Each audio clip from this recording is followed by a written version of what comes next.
जय भीम नमो बुद्धाय. आपल्या चॅनल मध्ये तुमचे स्वागत आहे. आणि आजपासून आपण परमपूज्य भारतरत्न, बोधिसत्व, विश्वरत्न डॉक्टर बाबासाहेब आंबेडकर यांच्या जीवनाची आत्मकथा व्हिडिओमार्फत आपण जाणून घेऊया. तरी सर्वांनी या चॅनलला सबस्क्राईब करा आणि पुढचे व्हिडिओ पाहत रहा. तर चला मग आजचा चौथा भाग. 4. मी खूपच लाडावलेला होतो. त्या गोष्टी जणू काही आज घडल्यासारख्या वाटतात.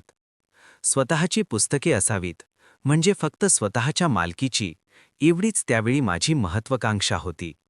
त्या महत्त्वाकांक्षेमधूनच हल्लीचे माझे ग्रंथसंग्रहालय निर्माण झाले. त्यावेळी सुद्धा नवीन नवीन पुस्तके आणून देण्यासाठी मी माझ्या वडिलांजवळ हट्ट धरी. पण एखादे पुस्तक मागितले की ते संध्याकाळपर्यंत माझ्या वडिलांनी कोठून तरी आणून दिले नाही, असे कधीच झाले नाही. आमची आर्थिक स्थिती खूपच हालाखीची होती. ही गोष्ट आत्ताच तुम्हास सांगितली.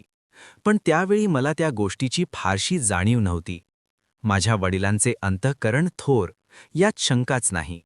माझ्याकडून एखाद्या पुस्तकाची मागणी आली की खिशात पैसे असोत नसोत, बहुतेक खिशात पैसे नसायचेच.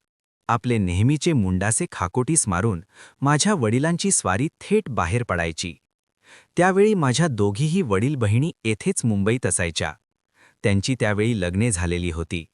माझे वडील जे घरून निघायचे ते थेट माझ्या धाकट्या बहिणाकडे जायचे व तिच्यापाशी जे काही 3-4 रुपये माझ्या पुस्तकासाठी हवे असतील ते मागायचे. तिच्यापाशी तरी कोठून असणार 3-4 रुपये? बिचारी कळवळ्याने माझ्यापाशी एवढे रुपये नाहीत असे म्हणायची. पण लगेच माझे वडील पुन्हा आपले मुंडाचे खाकोटीस मारून माझ्या थोरल्या बहिणीकडे जायचे.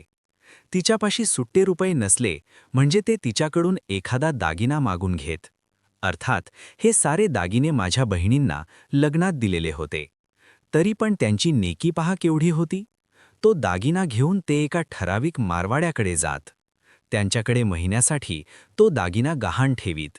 आणि महिना संपला की पेन्शन हाती पडल्याबरोबर वडील पुन्हा त्या मारवाड्याच्या घरी जात व तो गहाण ठेवलेला दागिना सोडवून आणून बहिणीला पोहोचता करीत. त्यामुळे माझ्या बहिणीसुद्धा वडिलांनी दागिना मागितला तर कधीही नाही म्हणत नसत. याला आणखीही एक कारण होते. माझी आई माझ्या अगदी लहानपणीच वारलेली असल्याने मला माझ्या आत्याने वाढवले होते. ही आमची आत्या माझ्या वडिलांची मोठी असल्याने तिचा घरात मोठा रुबाब व दरारा असे. माझे वडीलसुद्धा तिला खूप मान देत असत. त्यामुळे व मी आत्तेचा लाडका म्हणून घरात मला बोलण्याची कोणाची छाती नव्हती. याचा परिणाम असा झाला की मी त्यामुळे खूपच लाडावलो. माझ्या सुखासाठी माझे वडील किती दगदग सहन करेत व नाना तऱ्हांच्या अडीअडचणींना तोंड देत याची मला त्यावेळी मुळीच जाणीव नव्हती. मी शेंडीला चपचपीत तेल चोपडून या नव्या आणलेल्या पुस्तकांची उशी करून खुशाल झोपी जायचो. या पुस्तकांची त्यामुळे काय दुर्दशा होत असेल याची तुम्ही कल्पना केलेली बरी. लहान वयापासून मला वाचनाचा विलक्षण नाद लागला. तो इतका की अमुक पुस्तकात अमक्या ठिकाणी एखादी महत्त्वाची बाब आहे, ही गोष्ट कोठेही टाचण वगैरे लिहिली नसताही मी ताबडतोब आठवू शकतो. या माझ्या सवयीमुळेच माझी स्मरणशक्ती अतिशय तल्लख झालेली आहे. 5. माझे वडील. बघूया आपण भाग 5व्या भागामध्ये यांची कहाणी. चॅनलला नक्की सबस्क्राईब करा. धन्यवाद.